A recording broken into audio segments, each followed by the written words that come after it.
world happened here? YCS edition. Make sure you guys smash the living crap out of Eidos, the Underworld Monarch, so you guys don't miss out on more awesome content. Wow. I cannot say that I am surprised, but I am surprised. You're telling me over here that we're seeing the first Monarch buyout in how many years? Well, yeah, it's happened at this stage. So Monarchs have been doing a couple of interesting things. Last weekend, Monarchs did top a regional.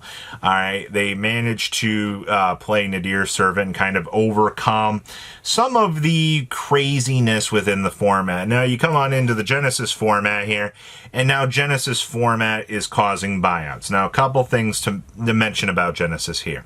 Even though the YCS only had about 230 some people, it should be noted that Genesis format is a format that itself is not dying. Alright, it is an alternative format to play the game, and people are going to look to cheap alternatives to play. Now, Eidos is from Duelist Advanced. Nobody's opening up that set anymore.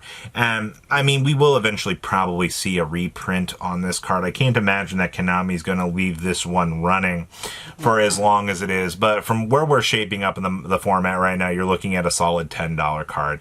And I guess you can blame Genesis format. You can blame the Monarch sighting for this. Do I think Monarchs are going to remain a strong competitor kind of going forward? We're still in the phase of figuring this format out. And as this format does kind of continue to develop, I mean, we have another set dropping in about a week or so. So, you know, things are going to spicing up when that actually comes. I can't imagine that maybe Monarchs do get a new build with the Magician Apprentice to cheat out the Dragoon. I don't really know, but you're down to 6 listings on this thing. At least keep an eye on it. All right, Naroy. Naroy is a freaking hilarious card to watch. So last night, Naroy bumped up to like $40, which is an insane thing to see. And then they kind of have rolled back down. Now, I do want to mention that out of all of the builds out of the weekend, Naroy wasn't a card that was like a 2 to 3 of. Most list I saw playing Naroy was a 1 of. So one of the saving graces of Naroy right now is he's a 1 of in most of the variants he won. Now, obviously, if you're going to go mosey on over to the Crystron department, then you're probably looking at 2 to 3 in that build, but right now, players are like, well, you know, I've got the rest of the K9 package, or, you know, I've held off trying to pick up a Naroy up to this point. Like, if you want to build the Vanquish Soul variant, I mean, he slots in as a 1 of, with a upwards potential to maybe 2.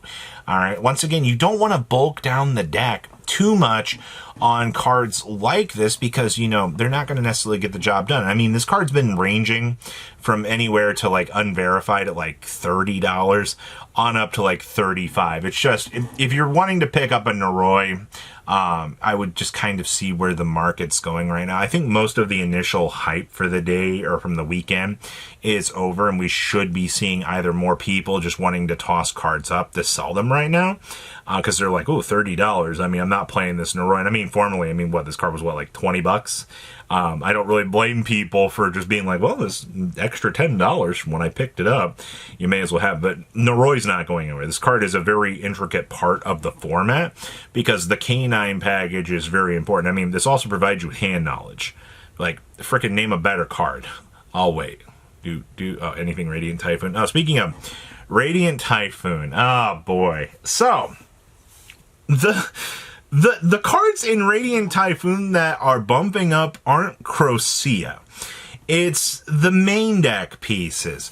Like Swen and, well, not Eldam, but I mean Swen and, you know, things like Chant. You know, these pieces that you can splash into the decks. As a key example, if you look at how the YCS went this weekend, Crocea is a broken card. Nobody's gonna argue that. But if you're looking at building Kamal's list, where you're like, okay, cool, I need the level 3 package, then that's where you kind of got to start looking at things like the Chants, which are down to 20 listings, and Swen's, which are about 30 listings right now that are disappearing. I mean, this is going to be a pretty recurring theme, people. People are going to see, oh, hey, you know, splashable package. Splashable package means, oh, hey, I can start to mold this into my strategy.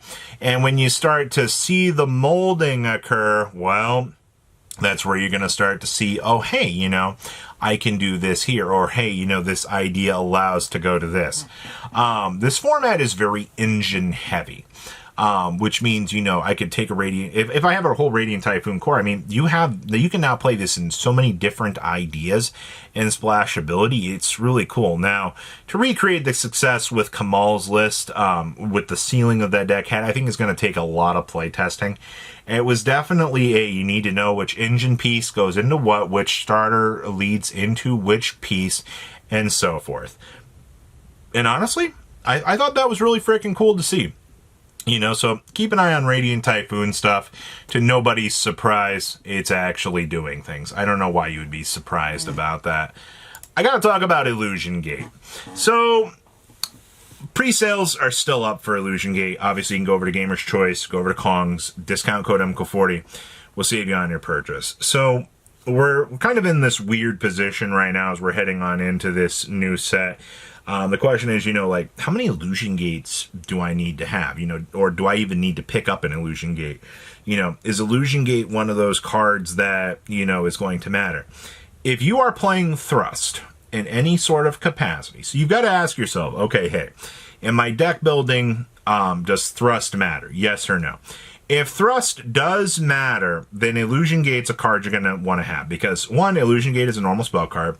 2, Illusion Gate is a board wipe and a monster reborn. One crazy thing that we saw and learned with Japan was one Illusion Gate causes mass hysteria. It's able to do so much. Now, you do have to be aware that Ghost Spell in the Haunted Mansion, which is a card that does see play in the existing format, can stop Illusion Gate, alright? You're going to end up crying yourself to sleep if you end up wasting your once per duel effect on a Ghost Spell, but the reality of the situation is, shit happens, man. There's nothing that you can do about that. To answer the question, though, I think Illusion Gate is going to be one of those very, very powerful cards that allows you the chance to steal games. And it's that sort of mentality that you've got to think about, you know, and also it's a one-of. It's really going to just depend on how many other crazy people are going to want Illusion Gates too. And, you know, how many Tenpai players are going to be running around in the background wanting these as well. So like I said, you can pick up yours, Gamer's Choice, Kong's cards, discount code MCO40 will save you on your purchase so that you could particularly pick those up if you want. And then there's the Dark Magician Girl, the Magician's Apprentice. This card has been doing laps all weekend, man. This card's up to like $42, $43 at this stage. And the reason for this is because it's just basically free fodder for, you know, any deck that wants to splash in the package. You know, the fact that, boom, you know, suddenly I get free access into a Dark Magician Destruction. You know, I get a floating Gandora. You know, I have all of this free advantage coming to me. It's just kind of crazy to think about all of just what one card can actually, and also, I mean, it discards from the hand. So if you're playing this in like Orcus, for example, you know, boom, I got an outlet to get the stupid Orcus monster out of my hand so I can actually, you know, kind of continue to play the game. This card does a lot more than most modern era Yu-Gi-Oh cards feel like they should be allowed to work with. And that's not a bad thing, people, all right? You want cards to be splashable. You want cards to be able to do things.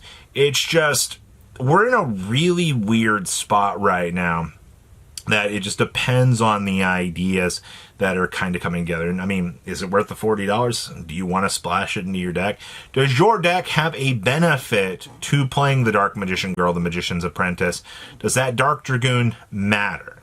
And that's all there really is to it. So what do you guys think about what in the world is happening here? It's a crapshoot for sure, but I mean, it's another day in the office. So please leave a comment down below, tell me what you guys think, and I'll see your beautiful faces back here in a day, guys. Patrons, thank you.